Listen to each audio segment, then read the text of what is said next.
Hi hello friends, എല്ലാ കൂട്ടുകാർക്കും ചെമ്പനീർ പൂവിൻ്റെ പുതിയ റിവ്യൂയിലേക്ക് സ്വാഗതം. അങ്ങനെ ചെമ്പനീർ പൂവിൽ നമ്മുടെ സച്ചി തെളിവ് സഹിതം നീലിമയെ കൊണ്ടുവന്നിട്ട് എല്ലാവരുടെയും മുന്നിൽ വെച്ച് തന്നെ ശ്രുതിക്കും സുധിക്കും 50 ലക്ഷവും അതിൻ്റെ പലിശയും അടക്കം തിരികെ കൊടുത്ത കാര്യങ്ങളെല്ലാം പറയുകയാണ്. അതെല്ലാം കേട്ടിട്ട് ചന്ദ്ര ആകെ കലി നിൽക്കുകയാണ്. ചന്ദ്ര ശ്രുതിയെ തല്ലാൻ കയ്യോങ്ങണ സമയത്ത് ശ്രുതി നേരെ കുറ്റങ്ങളെല്ലാം തെറ്റുകളെല്ലാം തന്നെ ശ്രുതിയുടെ തലയിൽ ഇട്ട് കൊടുക്കുകയാണ്. അങ്ങനെ നേരെ ചന്ദ്ര വരുന്നത് ശ്രുതിക്കരികിലേക്കാണ്. ശ്രുതിയോട് ചോദിക്കുന്നുണ്ട്, സത്യമാണോ ഈ പറഞ്ഞത്? നിങ്ങൾ ആ പൈസ കൊണ്ട് എന്താ ചെയ്തത്? അതുകൊണ്ടാണ് നിങ്ങൾ ബിസിനസ് തുടങ്ങിയത് എന്ന് ചോദിക്കുകയാണ്. അപ്പോൾ അതേ എന്ന് ശ്രുതി പറയുന്ന വഴിക്ക് നല്ല അടിയടിക്കാണ് മുഖത്ത് നോക്കിയിട്ട്. അപ്പോൾ ആ സമയം ശ്രുതി ഇങ്ങനെ മുഖം പൊത്തിയിട്ട് പറയുന്നുണ്ട്, ഇത്രയും നാളും ശ്രുതി ഒരു കാര്യവും ചെയ്യാതെ വെറുതെ അലഞ്ഞു തിരിഞ്ഞ് നടക്കല്ലായിരുന്നു അമ്മേ. ആൾക്ക് ഇങ്ങനെ ഒരു പൈസ ഏർപ്പാടാക്കി കൊടുത്തില്ലായിരുന്നെങ്കിലും ഇപ്പോഴും വെറുതെ നടക്കുള്ളായിരുന്നു. കുറേ ഡിഗ്രി ഉണ്ട് എന്ന് പറഞ്ഞിട്ട് കാര്യമൊന്നുമില്ല.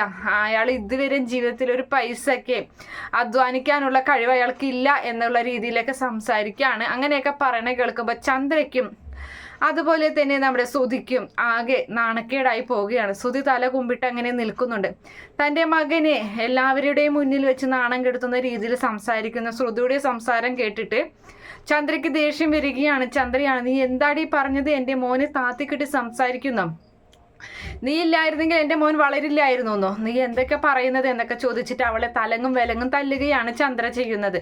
അപ്പോൾ ആ സമയത്ത് ശ്രുതി പറയുന്നുണ്ട്, എന്തേ ഞാൻ പറഞ്ഞത് സത്യമല്ലേ? അമ്മയ്ക്ക് എന്തെങ്കിലും ഹെൽപ്പ് ചെയ്യാൻ പറ്റുമോ? ശ്രുതിയെ ഈ വീടിൻ്റെ ആധാരം വെച്ച് കുറച്ച് പൈസ ശ്രുതിക്ക് കൊടുത്തിരുന്നെങ്കിൽ ശ്രുതി അത് വെച്ച് ബിസിനസ് നടത്തിയേനെ. ഒന്നുമില്ല, വെറുതെ ഇങ്ങനെ നടക്കുകയാണ്.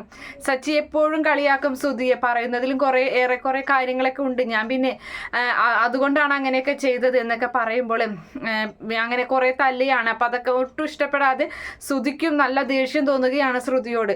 അപ്പോൾ ആ സമയത്ത് നമ്മുടെ രവി ഇടയിൽ കയറിയിട്ട്, വേണ്ട ചന്ദ്രയെ മതി, നീ നിർത്തി എന്ന് പറഞ്ഞിട്ട് ചന്ദ്രയെ പിടിച്ച് വലിച്ച് മാറ്റുകയാണ് ചെയ്യുന്നത്. അപ്പോൾ ശ്രുതിയാണെങ്കിൽ മാറി നിൽക്കുന്നുണ്ട്. ശ്രുതിയിൽ നിന്ന് കരയുകയാണ് ചെയ്യുന്നത്.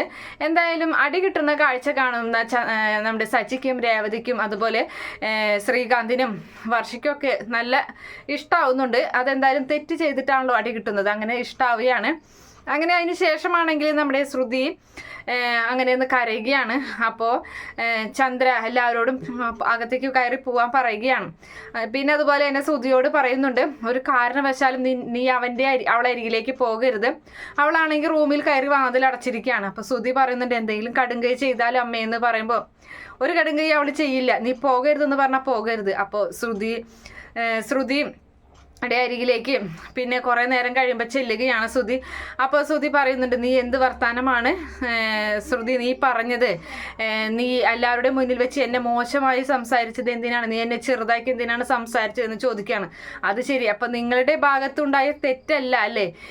നിങ്ങളുടെ അമ്മ എന്നെ തലങ്ങും വലങ്ങും തല്ലുന്നത് കണ്ടിട്ട് നിങ്ങളൊരു വാക്ക് സംസാരിച്ചു. എന്നോടൊരു തരി ഇഷ്ടമുണ്ടായിരുന്നെങ്കിൽ എനിക്ക് വേണ്ടി സംസാരിക്കില്ലായിരുന്നു. അതേ സ്ഥാനത്ത് ആ സച്ചിൻ രേവതി ആയിരുന്നെങ്കിൽ അവർ പരസ്പരം സ്നേഹിക്കുന്ന കൂട്ടത്തിലാണ്. നിങ്ങൾ അങ്ങനെയല്ല. നിങ്ങളെ ഞാൻ മനസ്സറിഞ്ഞ് സ്നേഹിച്ചിട്ടും നിങ്ങളുടെ ഭാഗത്തു നിന്ന് കിട്ടുന്നത് എന്താണെന്ന് എനിക്കറിയാം. ഇപ്പം എനിക്ക് നിങ്ങളെ ശരിക്കും മനസ്സിലായി. ഇനി നമ്മൾ തമ്മിൽ ശരിയാവില്ല എന്നുള്ള കാര്യങ്ങളൊക്കെ ഇങ്ങനെ പറഞ്ഞ് തല്ലുകൂടി അങ്ങനെ ഇരിക്കുകയാണ്. ഇപ്പോഴും ഞാൻ വിചാരിച്ചത് നിങ്ങൾ എന്നോട് സോറി പറയാൻ വേണ്ടി വരുന്നതാണെന്ന്. നിങ്ങൾ അതല്ല ചെയ്ത്, അപ്പോൾ നിങ്ങൾ എൻ്റെ കുറ്റം കണ്ടെത്തുകയാണല്ലേ എന്നും പറഞ്ഞങ്ങനെ നമ്മുടെ ശ്രുതി അവിടെ നിന്നും ബാഗും എടുത്തിട്ട്, ഒരു ഹാൻഡ് ബാഗും എടുത്ത് അവിടെ നിന്ന് ഇറങ്ങിപ്പോവുകയാണ്. ഇറങ്ങിപ്പോകുന്ന സമയത്ത് ആ ചവിട്ടുപടിയിൽ അവിടെ ഇങ്ങനെ കുറച്ച് നേരം നിൽക്കുന്നുണ്ട് കേട്ടോ. തന്നെ ശ്രുതി വിളിക്കുവോ, തന്നെ തിരിച്ചു വിളിക്കാൻ വരുമോ എന്നുള്ള രീതിയിൽ നോക്കി നിൽക്കുകയാണ്. പക്ഷേ ഇവിടെ ശ്രുതി പോകുന്നൊന്നുമില്ല.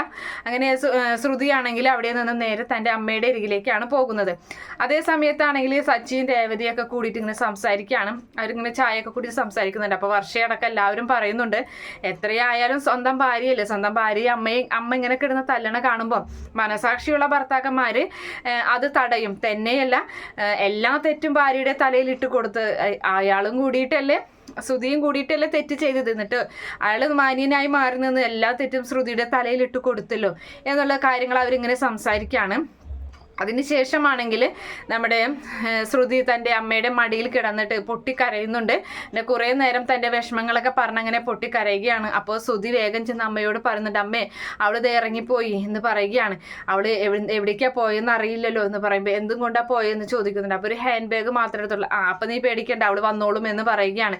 നീ അവളെ തിരഞ്ഞു പോകുകയും വേണ്ട, വരും അത് ഉറപ്പാണെന്നിങ്ങനെ ചന്ദ്ര പറയുകയാണ്. എന്തായാലും ശ്രുതി കുറച്ച് സമയത്തിനുള്ളിൽ തന്നെ തിരികെ വരികയാണ്.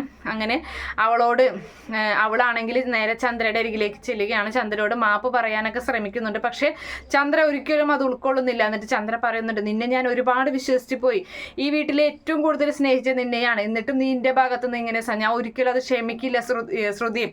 ഞാൻ ഇനി നിന്നോട് ആദ്യത്തെ പോലെ സ്നേഹിക്കാൻ എനിക്ക് നിന്റെ സ്വഭാവം എനിക്ക് കറക്റ്റ് മനസ്സിലായി എന്നൊക്കെ പറഞ്ഞ് വെറുക്കുന്ന രീതിയിൽ അവളെ ആട്ടിപ്പായിക്കുകയാണ്. തൻ്റെ മുറിയിലേക്ക് വന്ന ശ്രുതിയെ ചന്ദ്ര ആട്ടിപ്പായിക്കുന്നുണ്ട്. എന്തായാലും നമ്മുടെ ശ്രുതി ആകെ പെട്ടുപോവുകയും ചെയ്യുകയാണ്. എല്ലാ രീതിയിലും ശ്രുതിയും തമ്മിലുള്ള ആ ഒരു ബന്ധം നല്ല രീതിയിൽ അകന്നു പോകുന്നൊരു ഭാഗമൊക്കെയാണ് വരാൻ പോകുന്നത്. എന്തായാലും കാത്തിരുന്ന് കാണാം. ഈ റിവ്യൂ ഇഷ്ടപ്പെടുകയാണെങ്കിൽ ഈ ചാനൽ ഒന്ന് സബ്സ്ക്രൈബ് ചെയ്ത് സപ്പോർട്ട് ചെയ്യുക. Okay friends, by, thank